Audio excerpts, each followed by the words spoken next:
Trinamool Congress is bad for Goa.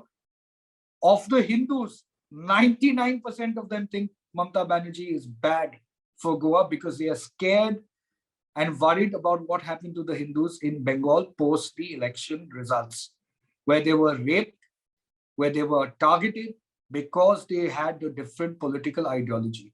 So for me, if you were to ask me who is the one person that I would want to get rid of in Goa and ensure that the shadow of this political party does not even come to Goa, it is the Trinamool Congress.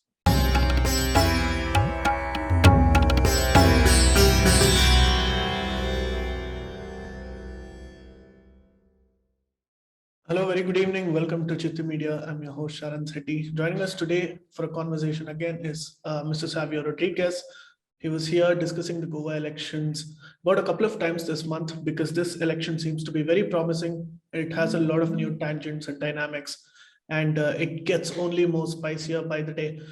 Savio ji, thank you so much. Namaste. First of all, Merry Christmas and Happy New Year in advance.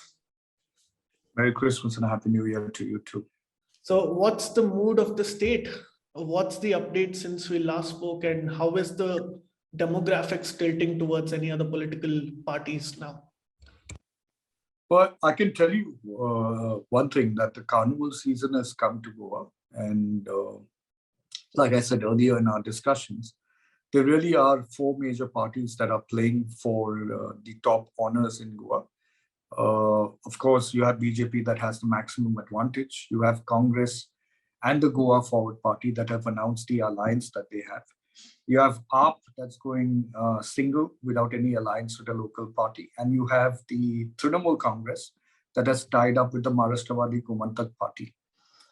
What you're seeing in recent times is a lot of hopping of politicians from one political party to another. It started with Luis Falero, being one of the most prominent faces of the Congress in Goa. And he moved on to the Trinamool Congress for reasons best known to him. Though he keeps telling people we're all about the same family. Trinamool Congress is Congress. Congress was Congress. So it seemed like he moved from from the elder sister to the younger sister, but is married in the same family. That's what he wants to tell everybody. When he was a prominent person in the Congress. Then you had somebody called Kiran Kandolkar, who used to be with the Goa Forward Party. And he and his wife were the prominent faces that were in the Goa Forward Party. He was the working president as well. Right. And he moved to Trinamool Congress with the hope of striking big in the Trinamool Congress and hopefully hoping to win the seat that he's contesting from and that of his wife. Kiran Kandolkar, interestingly, was a BJP candidate who lost in the 2017 election. So Trinamool Congress has pumped him with so much of adrenaline that he's going to win. You never know whether that adrenaline might actually burst if he loses, but only time will tell. Right. Then you had a very interesting move that happened, and that is from one of the most cleanest ministers in the BJP government, and that's Alina Saldana. Alina Saldana is a wife of Mathani Saldana. And Mathani Saldana and Manohar Parrikar were very good friends. And, they were close during the 2012 elections. And he was, along with Francis D'Souza, a lot to do with the Catholic face, the Christian face in Goa. Alina Saldana has left the BJP and joined the Aam Aadmi Party. Right. Interestingly, she says that she's left the BJP because she's objecting to the 3 linear projects, which are these large-scale infrastructure projects.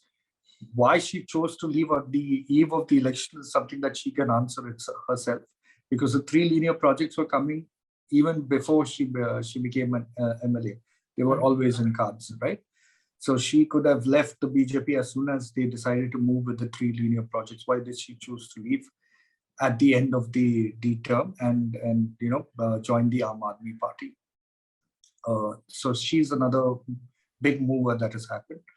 Carlos Almeida, another BJP MLA, has moved to the Aam Aadmi to the Congress. Everybody was talking about him joining the Trinamool Congress, but he's decided to stay with the Congress. And he believes he can win the seat on the Congress ticket in Moscow, which is now going to go to a gentleman called Dalji Salkar from the BJP. At least that's what it seems. Then you had one of the most promising young leaders who was an independent. And in 2017, he was a part of the government when Manoj Parrikar was there. Of course, in 2019, when BJP inducted 10 Congress MLAs into the party, they were left, Goa Forward Party, MGP, and Rohan Kaunte were kept out of it, out of the government. And Rohan Kaunte was pretty anti-BJP Goa and anti-Pramod Sawant, the chief minister. However, he took a call to now stand on the BJP ticket. So he has joined the BJP and will be contesting on a BJP ticket. So there's another very promising leader that's decided that he needs to be a part of a party makeup rather than being an independent. So that's another huge move that's happened. Right. Then you have Trinamool Congress that picked up one of the most prominent faces of Goan politics for all the wrong reasons and not the right reasons. That's Churchill Alamau. Right. Though at a constituency level, he's known to be pretty decent with his constituents. But there is an image that he carries it's not something that's happened, last couple of years. It's something been carried ever since he's been in politics. But they believe he has the potential to win. His daughter has the potential to win. So they've joined Trinamool Congress as well. Right. The biggest setback to the Congress, in my opinion, is their young leader, Alex Reginald Lawrence, one of the very more vocal faces in assembly, one of the many vocal faces over the last 10 years against the BJP, in terms of exposing issues and corruption and various things. He sadly, in my opinion, because I genuinely think he's a great guy in terms of future young leader in Goa, but he joined the Trinamool Congress, and that's a disappointment. That's a disappointment to me personally, because I think Trinamool Congress is not of any value, in what you would say Goa at this point of time. They are primarily a car without a number plate, but they have the money.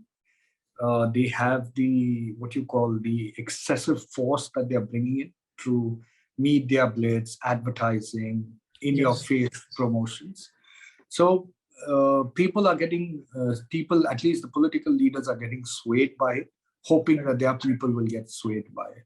This is something very interesting, because while TMC and Mamata Banerjee have somehow called it upon themselves to replace the grand old party, the Congress party, as a principal opposition leader, it is very funny, should I say, especially in the case of Goa, because a traditionally ruling party and a major party in Goa, like the Congress party, is not getting a lot of the media attention and, should I say, traction in terms of its coverage.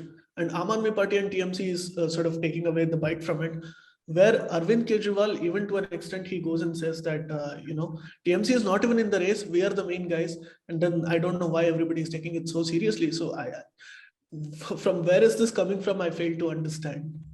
You see, the reason Congress doesn't have much media mileage at this point of time is because they don't have faces that can be represented in media as assertively and as aggressively as required. Because now they are really down to two MLAs.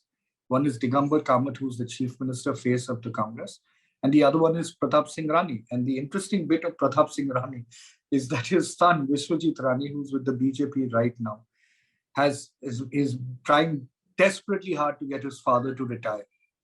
And he's made a statement saying that if my father doesn't retire from his constituency, then I will contest against my father in that constituency. Right. Okay, so it's very interesting. It's family differences brought out on Main Street, okay, right. And BJP Congress conflict.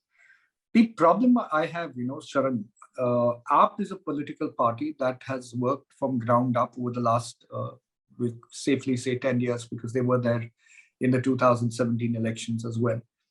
And they've made grassroots inroads into key constituencies. I'm not saying they're going to win. Mm-hmm. I still don't believe they're going to win. They currently about 21% of the vote share, okay, which what most poll strategists are saying. I also believe that's quite big. That's really about 6 7 to 8 seats. I mean, for a young party like the Aam Aadmi Party, I mean. Yes, it is, but it's not young. It's been in Goa the last term as well, right? Right. So I don't think we should not underestimate them. Can they win? Right. A particular seat, I'm not really sure about that right now. I will still wait till say mid January to be 100% sure of how the situation is going to be. What about the TMC? What do numbers indicate? See, Trinamool Congress there's one distinct problem that Trinamool Congress has not mapped in Goa, and that is that they're underestimating the Hindu voter base sentiments. Okay, Right. now most people that we've been speaking to within the Hindu concentrated constituencies and also the non-Hindu concentrated constituencies, many of the Hindu voter base in Goa are completely upset that Trinamool Congress is in Goa. Number one. Number two, they do not want even the shadow of Trinamool Congress to be casted in Goa because they are afraid of what happened in the post-poll violence that was there in Bengal, where a lot of Hindus were targeted. The case now is in Supreme Court. So you see, I think, and I met Mamata Banerjee with a group of editors in Goa. We were invited for a discussion with her. It's very important I talk about that. I actually went into that discussion because I thought here is an aspiring prime ministerial candidate. Maybe one would hope to learn something in terms of vision, plans for Goa, ideas for Goa, maybe something different, because we're so used to hearing the others. And let me tell you very, very, very categorically, very bluntly, I was not impressed at all with Mamata Banerjee. Why is that? Because I don't think she has a clue what she wants to do in Goa. Right. Okay. Let me explain. Some agenda with which they come into Goa, right? Let me explain what I mean. Sure. So I asked her, why have you introduced the Ladli Lakshmi scheme or the Griha Lakshmi, scheme, which is 5,000 rupees into the bank accounts of the women in a family. So if there are 3 women in a family, they would all get 5,000 rupees. Instead of that, why don't you create entrepreneurship for women? Why don't you create schemes that are there for women to encourage them to be entrepreneurs? She spent the 10 minutes of that conversation of answering my question, telling me of all the schemes in Bengal, which have no relevance what to do with Goa. Right. When a journalist asked her, what are your plans for Goa? She said, we will first we have to win Goa, then we will study Goa, and then we will bring out the plans. So really, and in that 1 hour conversation, she almost every sentence later or every moot point later, she would always say, we are here to defeat the BJP. We are here to defeat the BJP. So to me, her rambling, and I'm sorry to use the word rambling for somebody of her stature in terms of a chief minister's position, but the fact is it was a rambling to me. Your seat does not change the fact that as an individual, you might have zero quality to address certain seating editors of Goa who understand Goa better than you, number one. Number two is that as far as Mamata is concerned, if her idea is to defeat the BJP, then the very notion of that is wrong. That very mission is wrong. Because you're really not coming there for the love of Goa. You're not coming there to uplift the people of Goa by telling us what you're going to do differently. Right. What you're really interested in is beating the BJP. You don't need to beat the BJP, right? Right. If you win the people, BJP automatically loses. Correct. So the principal purpose of coming to Goa is wrong. So more of a reactionary politics that they're practicing in a sense. And it's a very lame politics, Sharan. I firmly believe Mamata Banerjee wants to stir more of a religious, communal-based politics in Goa. That is why the Hindus are very, very afraid of her. Almost 90% of people, 90 plus 90%, it's not even 90%, almost 92, 93% of people we've spoken to believe that Mamata Banerjee, and I'm talking about overall, Mamata Banerjee's Trinamool Congress is bad for Goa. Of the Hindus, 99% of them think Mamata Banerjee is bad for Goa because they are scared and worried about what happened to the Hindus in Bengal post the election results, where they were raped, where they were targeted because they had a different political ideology. So for me, if you were to ask me who is the one person that I would want to get rid of in Goa and ensure that the shadow of this political party does not even come to Goa, it is the Trinamool Congress. I think there will be a curse to Goa, and they should be not allowed. And it's my appeal to the people of Goa across religious communities.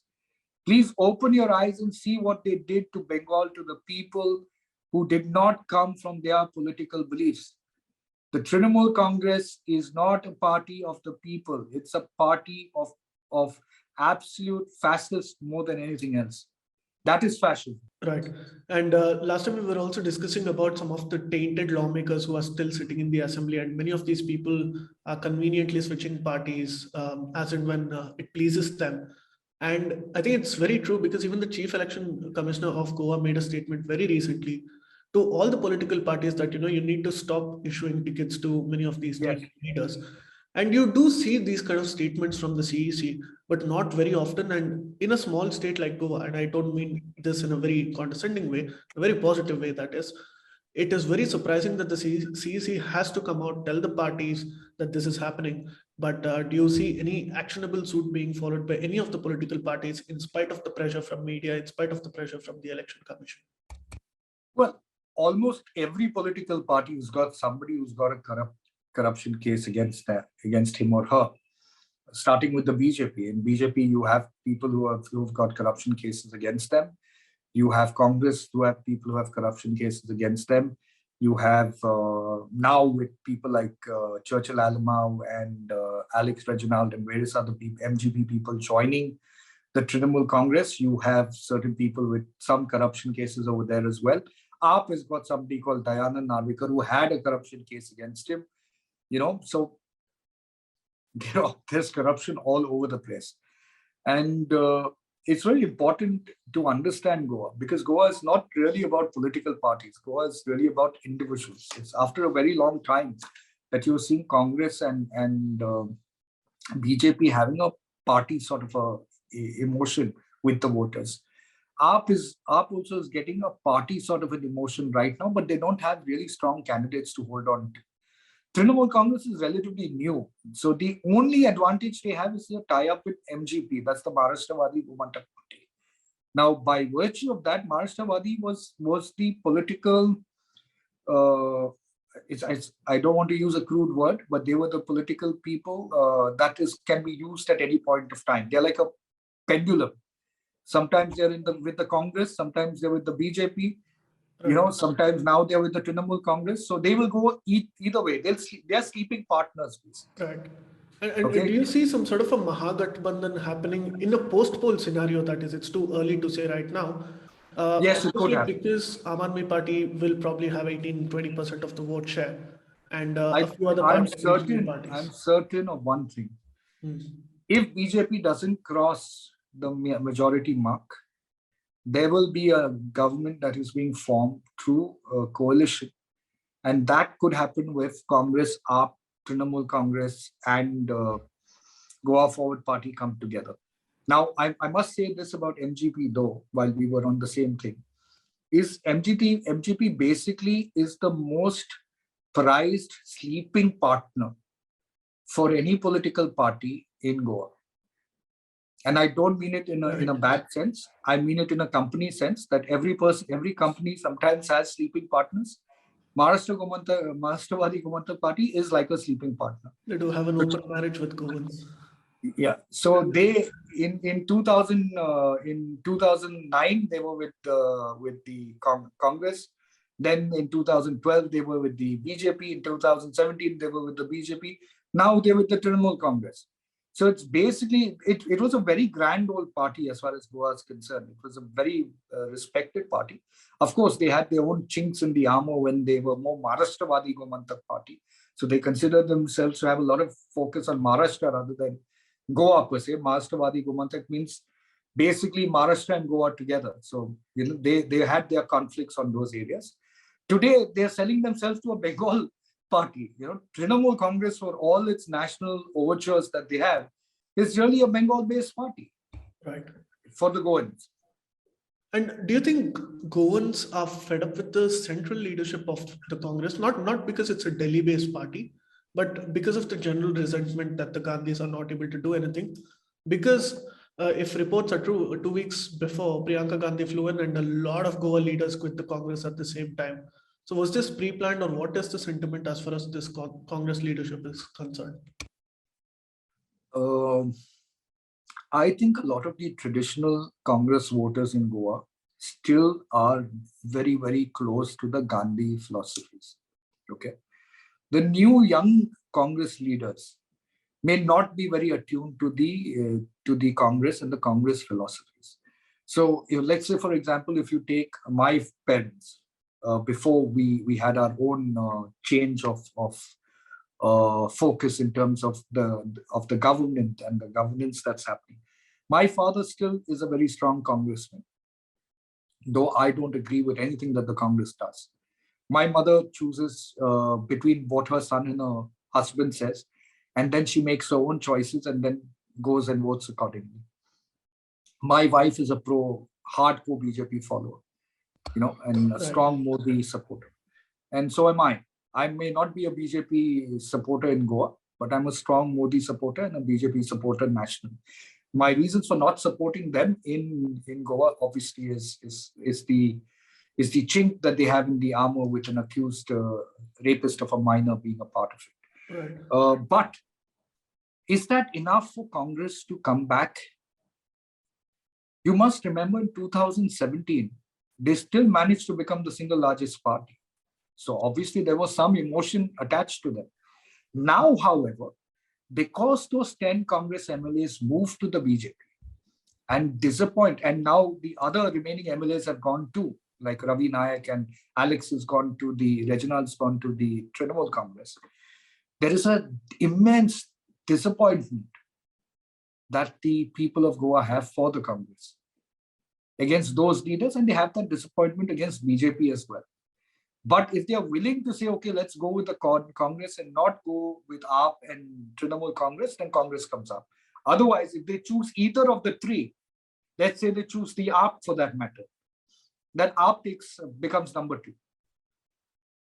Thank you so much for that. And in terms of what these parties, especially TMC and the Aam Aadmi Party, have to offer in terms of their manifesto, what is surprising, or rather unsurprising, is that they're throwing a lot of populist schemes saying that we'll give you free that, free this, and that has sort of changed Delhi's politics, should I say, in the long run, where people are used to this. Same with Tamil Nadu, where Jayalalitha and then Karunanidhi, everybody were in a competition to give freebies to the people, and that somehow modifies the behavior of a larger mass as well, who are generally very hardworking, into becoming much more lazy. And of course, there are much more nuanced conversations about this.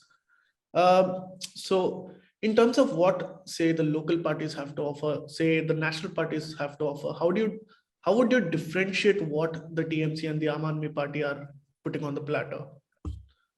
See, both Aam Aadmi Party and the Trinamool Congress have initially started off, with the freebie concept to try and allure a lot of the Goan voters, whether it's the Griha Lakshmi scheme, whether it's the mining dependent people scheme that AAP started. They're basically saying, we're going to give you the fish. You don't need to learn to fish. We are there for you. Now, if you were to ask me on a scale of 1 to 10, how many Goans would actually fall for it? I would say about 3 out of 10 could fall for it, which means 7 out of 10 don't really give a damn about their freebies. Right. Now, is it wrong for about the 3 out of 10 to fall for it? Absolutely not. I think there are some people in Goa that because of COVID, because of certain situation, have become dependent on certain schemes that are necessary. If they have the time and the wherewithal to go ahead and get it, they're not going to say no. But 7 out of those 10 people prefer a government that actually creates or fosters a spirit of economic activities in the state, like restarting mining, opening up the tourism sector for better tourism initiatives, pushing forward various industrial sectors like the pharma company, the startup initiatives, the IT companies. That's what they want. You see, Goans per se, if you look at their per capita income, they're one of the best in the country, right? So poverty is not really a concern in the true sense in the large case of the population. There might be small pockets of poverty that might exist, but not as you would see in a Delhi or a Maharashtra, like in a Mumbai or other cities. What you do have is, because now of the fact that many people don't have jobs, because unemployment is a large issue in Goa. Also because the people that were there prior to COVID, like let's say in the south of Goa, most of them would have been shippies or working abroad, and those jobs don't necessarily are there right now because of COVID. So because of that, there could be strains as far as economic economic issues are concerned. And therefore, people would want certain amount of schemes. But 7 out of 10 is what I see will not want. 3 out of 10 could probably say, okay, there's no harm if I get it from either AAP or Trinamool Congress. The real problem, what people must understand in political parties like Aam Aadmi Party and the Trinamool Congress, is that they are not betting on Goa or the people of Goa to win the elections.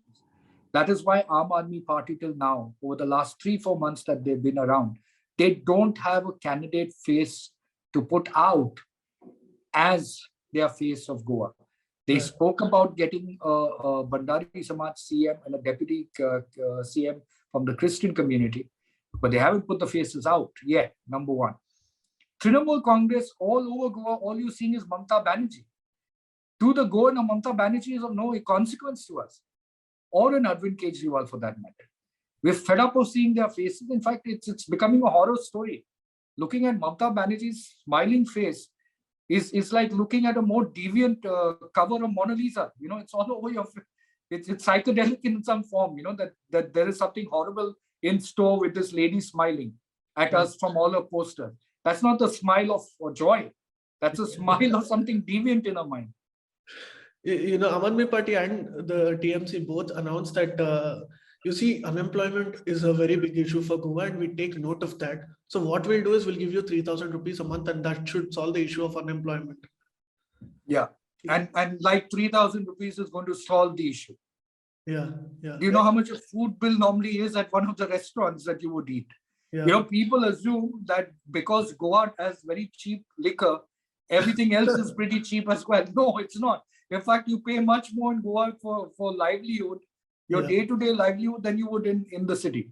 One more interesting point is that Mamata Banerjee somehow subtly is trying to carve into the Brahmin votes in Goa as well, where she made a statement in public, one of the rallies, saying that, I'm a Brahmin myself, but I don't need the BJP certificate for it. So the actual Brahmins are all with us.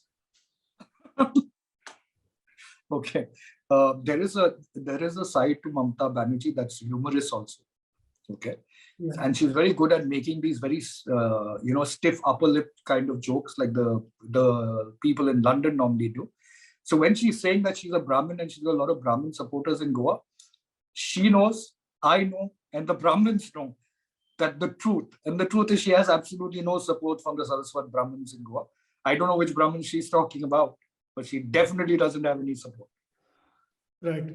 And what is the way forward? Do you think this will change slowly in the next 2 months? Is there a possibility of some rapid disruption? In terms I'll tell you where the disruption would happen. The disruption will happen on the tickets that will be given by BJP. Now, if BJP chooses not to go with the nefarious elements that they themselves brought into the party, then there's going to be some disruption. Right? If another leader, somebody big, decides to move to, say, the Trinamool Congress for reasons best known to them, which is either money or potential to become a chief minister, because everybody craves to become a chief minister, would there be a disruption through TMC or AAP? The answer is no. The real disruption will be within BJP and Congress.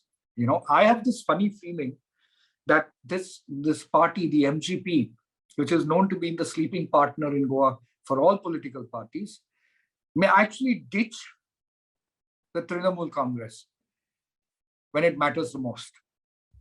Okay. It's not that they have not done it before. And it's only the Congress party which has been announcing candidates way in advance compared to the other parties, right? Yes, because the other parties don't have candidates. And do you think having enough candidates for the Congress party will probably give them an edge over the BJP at least? See, you have to start an election in Goa with the fact that 8 seats in the south, normally majority of those seats go to the Congress. That's their standing advantage because of the large Christian voter base in these constituencies. Right. So But even the BJP are telling that, at every booth level, we'll be targeting 500 minority votes. well, of course, they will have to target. They want to win. The question is whether they can target the 500 votes. The question is whether the 500 votes will come to them. Yes. Right. So I'm not saying that nobody is going to try. Everybody's going to try.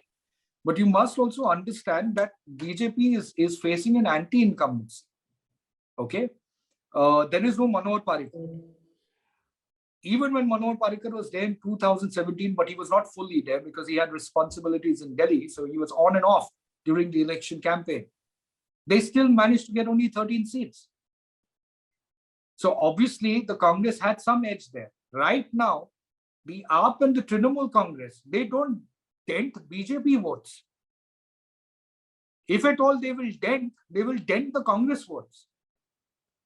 Because a BJP supporter will always support the BJP unless in those constituencies where they bought the Congress MLAs and the loyal BJP MLA has been sidelined. Right. Those are the only constituencies where BJP will get impacted by their own people. Right. And what about the impact of Maharashtra-based parties, say the Shiv Sena or NCP for that matter? Well, they are around like all political parties. Shiv Sena, nobody hears anything. These parties are much more vocal, of course, with Aam Aadmi Party and TMC coming in. Shiv Sena will do exactly what Sanjay Raut wants it to do, which is nothing. All Sanjay Raut will come to Goa and do is be naughty and get absolutely no seats. Yeah. As far as NCP is concerned, NCP had a footing in Goa. They still had the MLA Churchill Aloma, who was NCP. And by some great thought, he's gone and merged it with Trinamool Congress.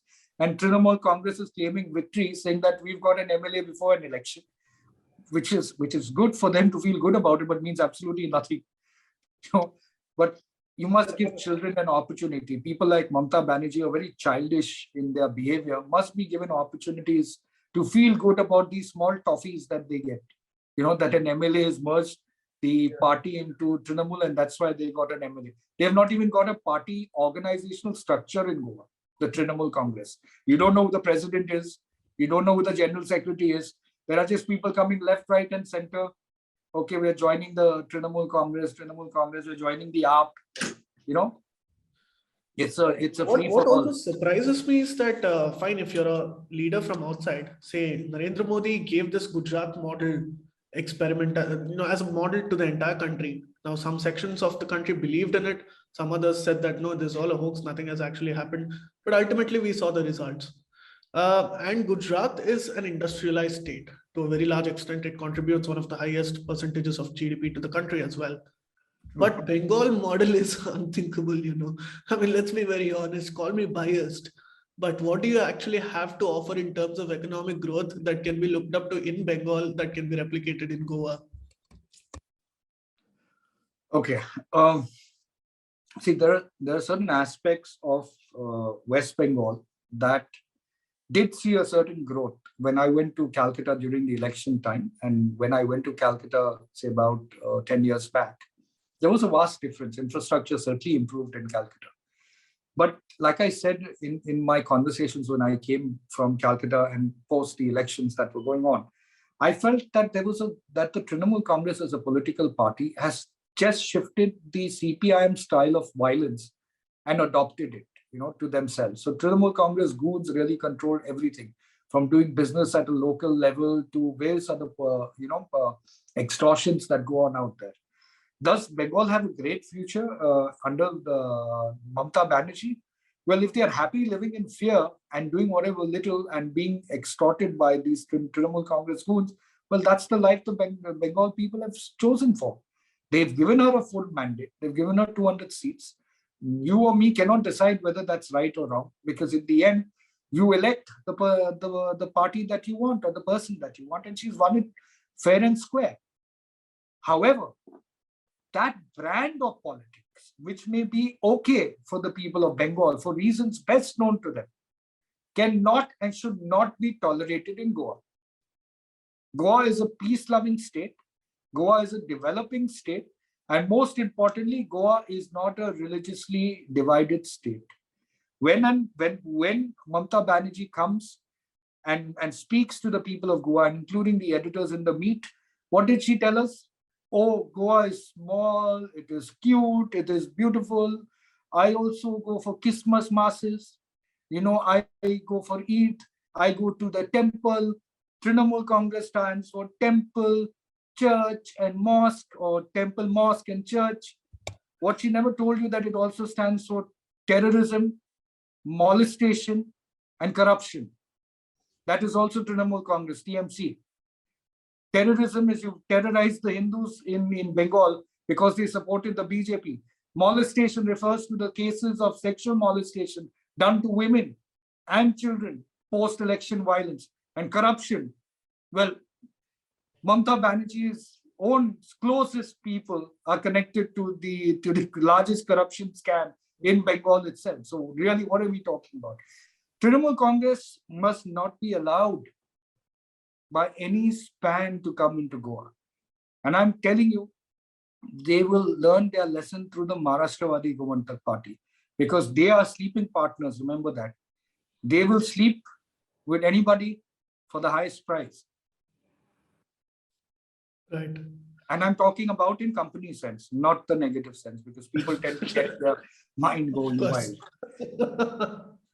Well, thank you so much for joining us today. January is going to be extremely lit, as we call it. So I hope you can take some time out of your busy schedule to join us again for a couple of analysis as we move in closer towards the election. Again, wishing you a very happy New Year and a very happy Christmas. Thank you so much for joining us. God bless you and stay blessed. Bye. Please remember to subscribe to us and switch on the notifications for this channel. For our other social media links, more content, and to support our work, please visit citti.net. Dhanyavad. Namaskar.